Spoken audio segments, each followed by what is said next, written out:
This is Evangelist George McTire from the Word of God Ministry, and here we are for another session from the pages, if you will, of the what I call the right side. The right side. And when I'm talking about right side, I'm not talking about right side as far as politics and things are concerned. I'm not talking about Republican or conservative or being a mega uh, supporter or anything else like that. I'm talking about the only side that is the right side, and that's the side of the Word of God. Because truly, if there's a right side to anything, it's going to be the side that God says is the right side, the right way to go, what's right and wrong according to Him. I don't care what man has to say. I'm not here to please man. I'm not here to tell man what man wants to hear.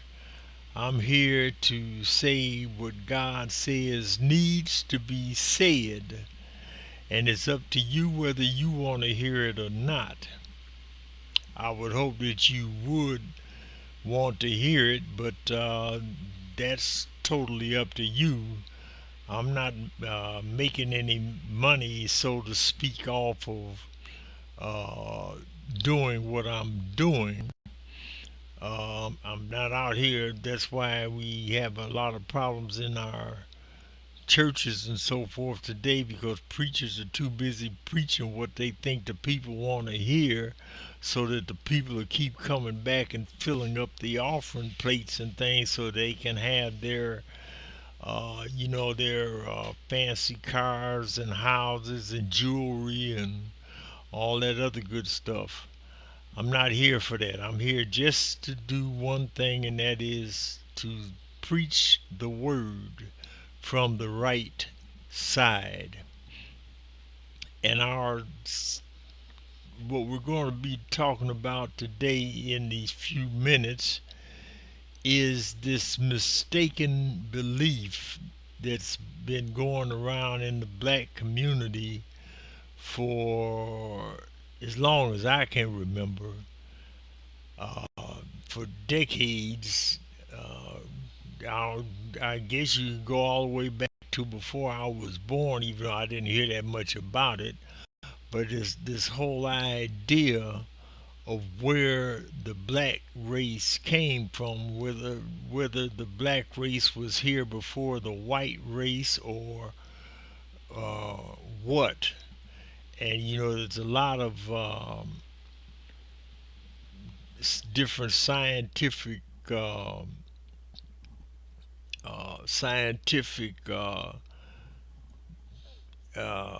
proofs or evidence, so to speak, that will prove that what I'm about to tell you is the truth from the right side.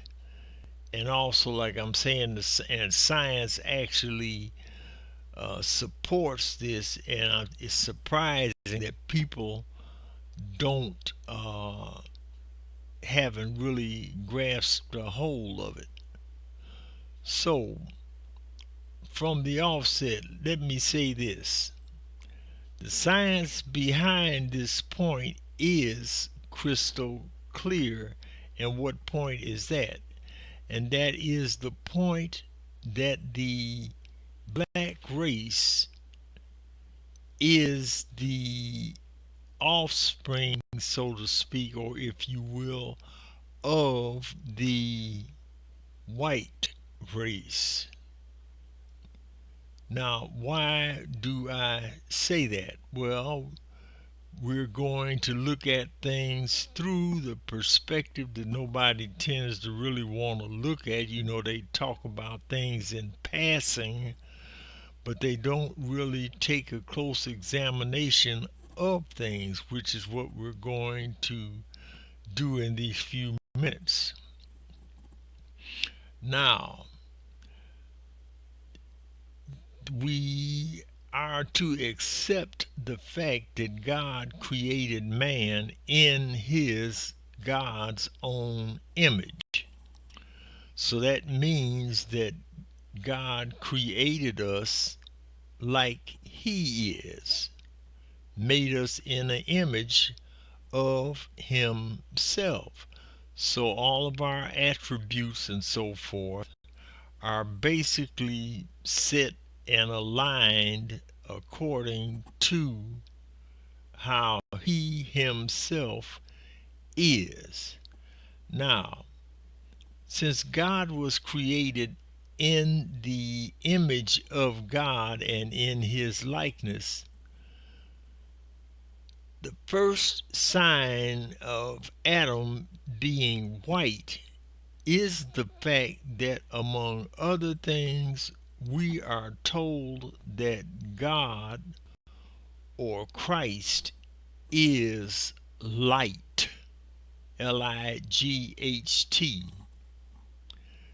You can go to St. John chapter number 1 and read the account of the short history, so to speak, of Jesus Christ when he came to this earth. It shows about how that he was light and that there was a difference between light and darkness. We are also told later on in the Bible that in him, Jesus Christ, was light and that there was no darkness at all. Well, if, as many people want to believe, that God made the black race first, or the people of color race first, or however you want to put it, then that means then that God put man here in dark skin when in him, God, there was no darkness or no color at all. After all, if you look at light, look at any light, you don't see any color per se. You see just plain a white light, unless of course it's been painted over to you got a glass casing over it with some color in it to make it look like a different color or so forth. But essentially, uh, it is a white light. If you take a prism and hold it up to the light, then the prism breaks the light down into a bunch of different wavelengths. So that means that, among other things, that the light, once it is broken up into all of these different wavelengths, you get all of these other different colors, but you still don't get black or darkness. Darkness is a whole thing that most people refer to as darkness or blackness being the absence of light. Now, if we know that the Bible describes those things which are evil, those things which are of uh, anything that is contrary to God or offensive to God, they are usually described as darkness.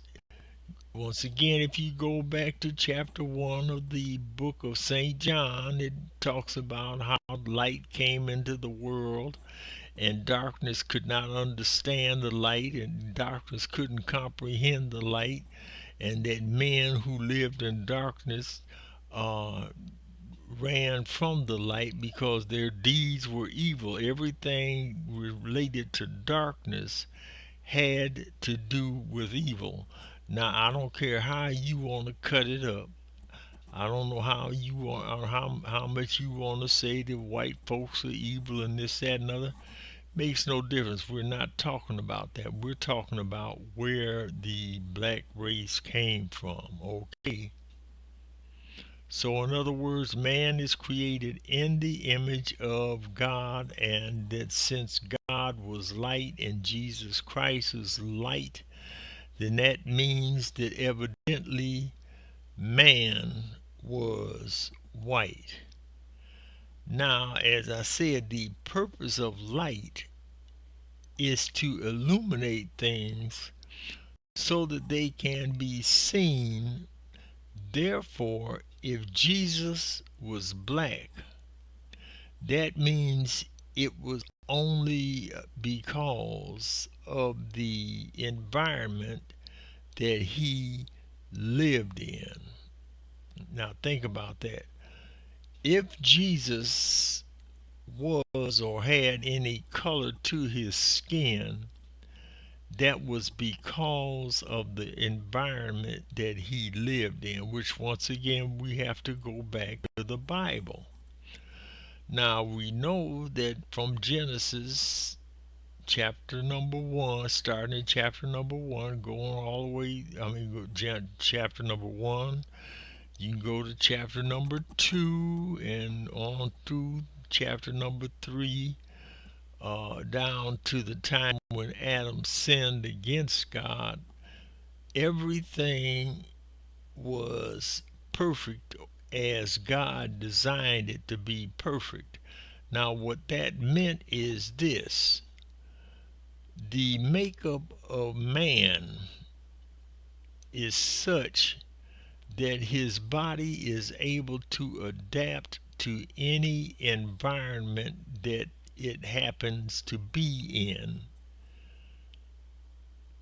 over the course of years, and so to speak.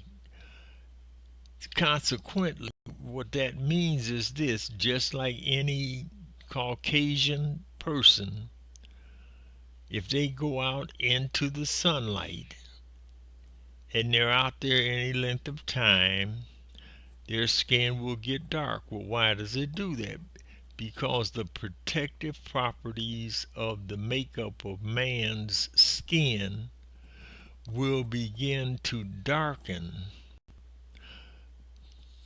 for the purpose of protecting the internal organs of the man from the harmful ultraviolet rays of the sun. Now, here's the thing that you have to examine. Before the fall, there were no harmful rays to the sun to be able to uh, destroy or otherwise make man sick or something later, or give him cancer or anything else like that, because with everything being perfect, among other things, God had created Adam and Eve to be perfect. Everything was in harmony with everything else. That means you couldn't get a sunburn if you stayed out in the sun 24 hours a day, 7 days a week, 365 days a year, because the sun's rays could not do you any harm to the point where it was going to be a threat to your health. Why? Because everything was perfect. Everything was in harmony with everything else. There was no need for a man to have to seek shelter from the sun when it gets too hot or anything else like that. And I don't believe that there was any need for man to have to be dealing with extreme cold either, because God had all of that planned and worked out and everything was very good according to the Bible until Adam decided to disobey God.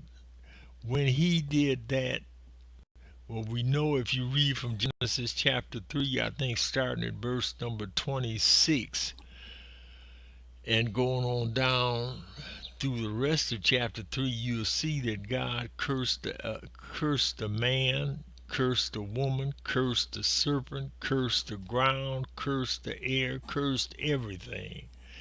Everything began to work contrary to the way that God designed it to work because it had become corrupted, all because of what man did.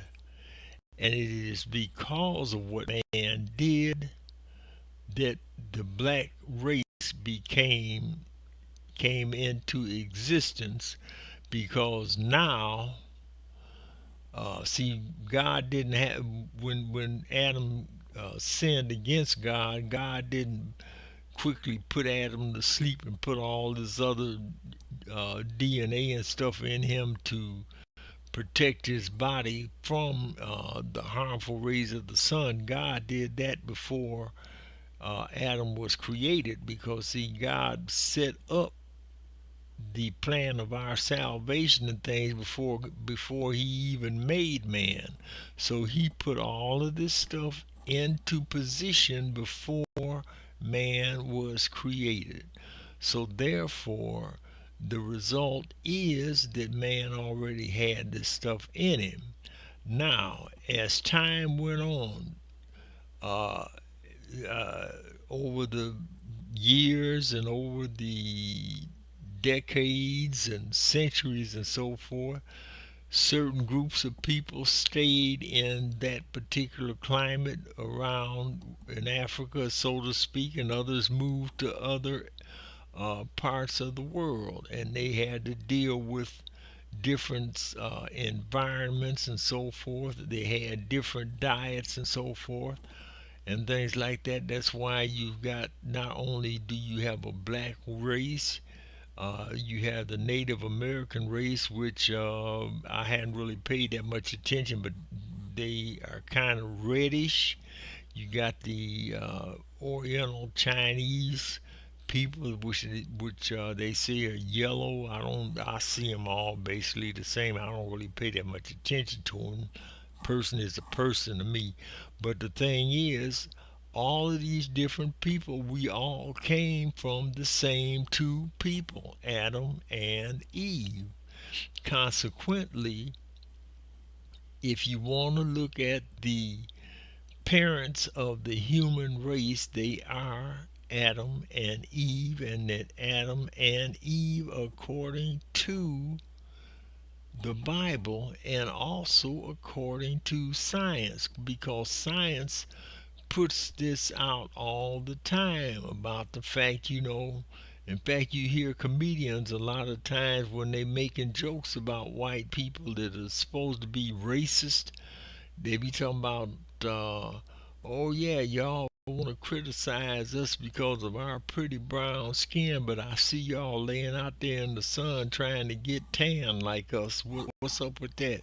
You jealous because of our pretty brown skin? Well, see, these comedians know that white people, when they stay out in the sun too long, they tan.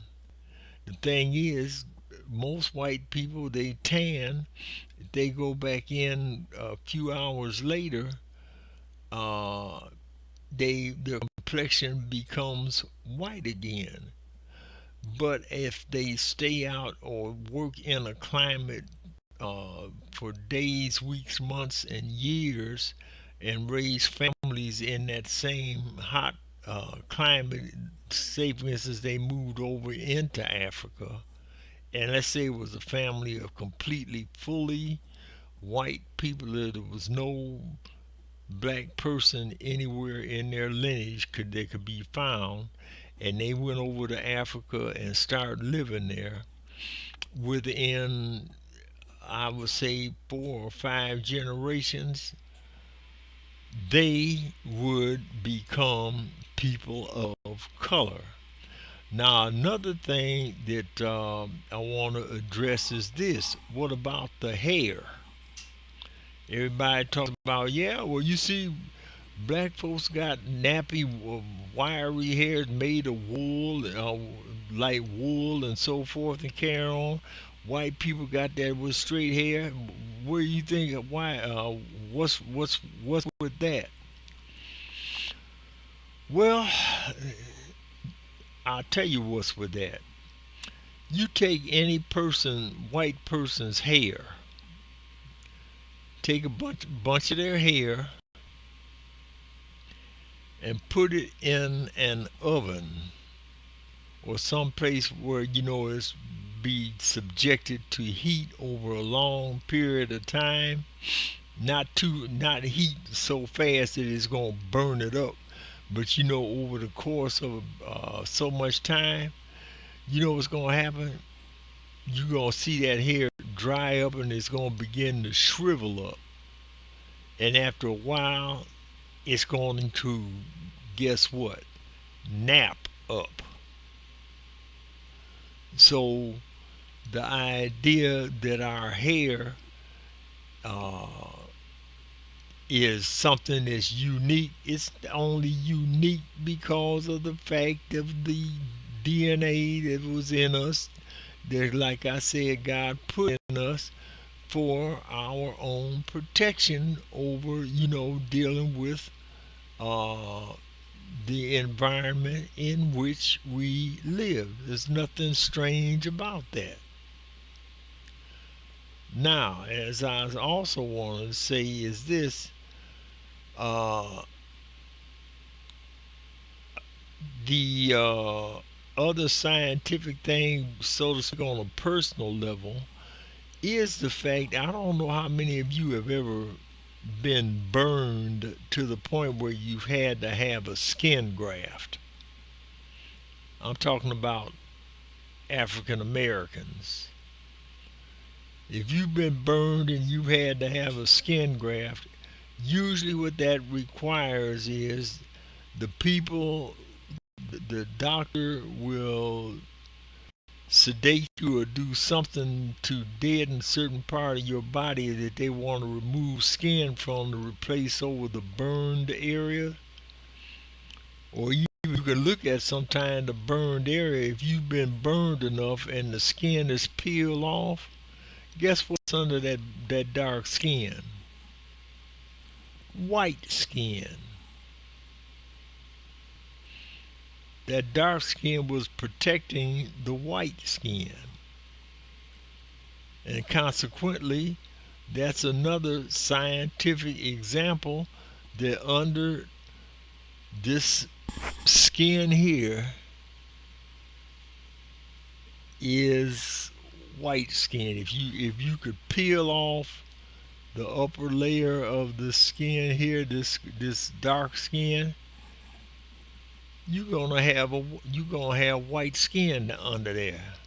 So we still white. We're just white, and we're walking around here with a permanent suntan because our DNA over the course of centuries has been altered to fit to adapt to the environment in which we are living, all thanks to how God created us. So, what does that tell you? It tells you, or should tell you, that you have it wrong if you think that the white race came from the black race. That's a scientific impossibility in the first place. But anyway, like I'm saying, if we look at things from the side of the Word of God and how God describes what light and darkness is, and we were made in the image of God, and that God is light, and that in Him is no darkness. Why would he the first if he wanted to make us in his image? Why would he turn around and make us dark skinned when darkness is an offense to him? Do you understand what I'm saying? So I hope that you have picked up something from this. Like I say, it's all Bible, and there's there's a lot of scientific proof to back up what I'm saying. But you won't hear that scientific proof coming from black leadership because they want you to continue to believe certain things so that they can continue on with the narrative that they want to use about blacks are supposed to be so much uh,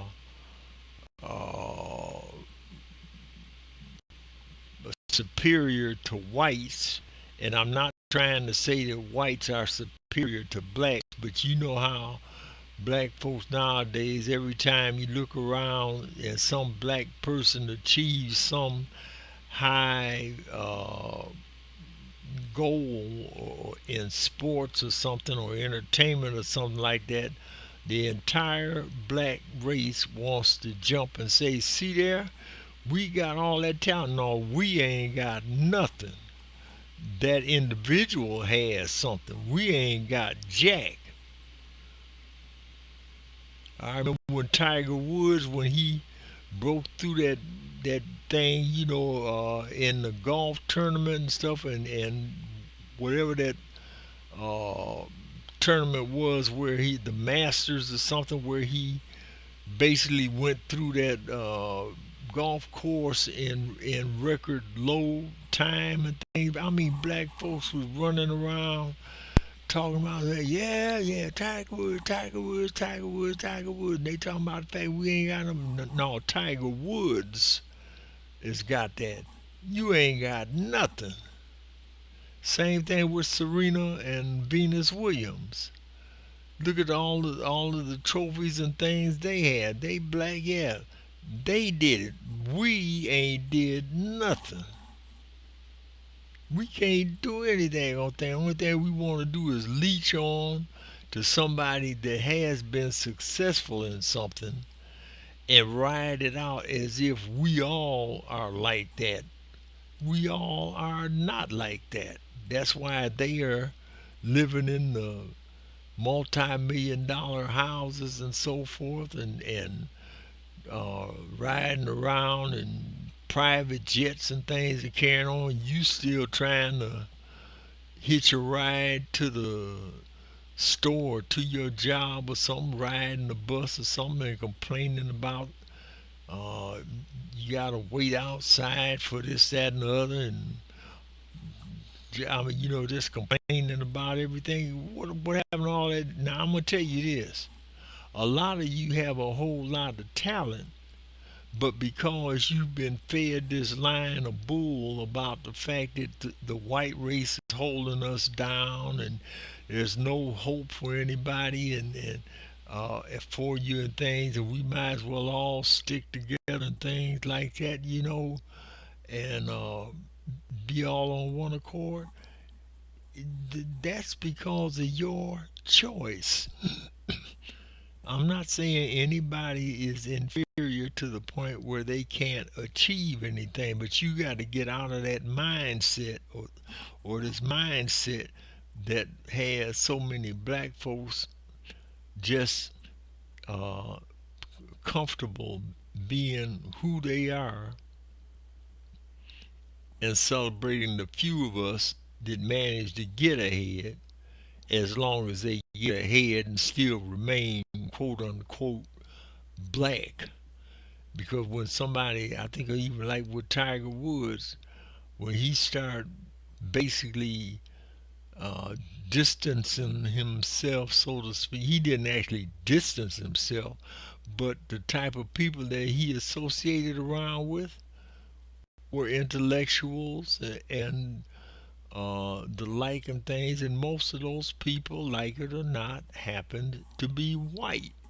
And right away, what happened? People started talking about the fact, oh, he done got big on his high horse and things. And all of a sudden, he's trying to act like he ain't black no more.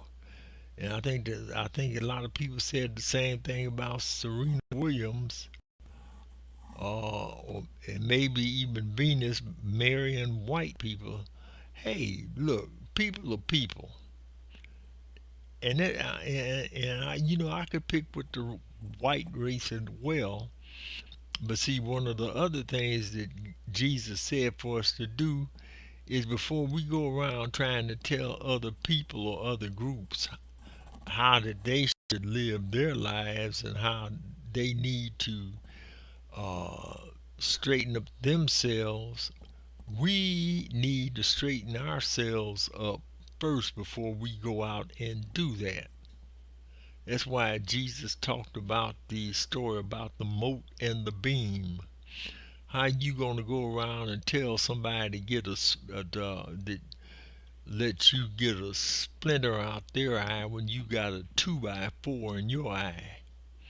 Jesus went on to say, first, get the splinter, get the 2x4 out of your eye, then you can see clearly to get the splinter out of your brother's eye. So I hope I've straightened up that little bit of mess for you today. Like I said, I could go into further detail, but it's not really all that necessary.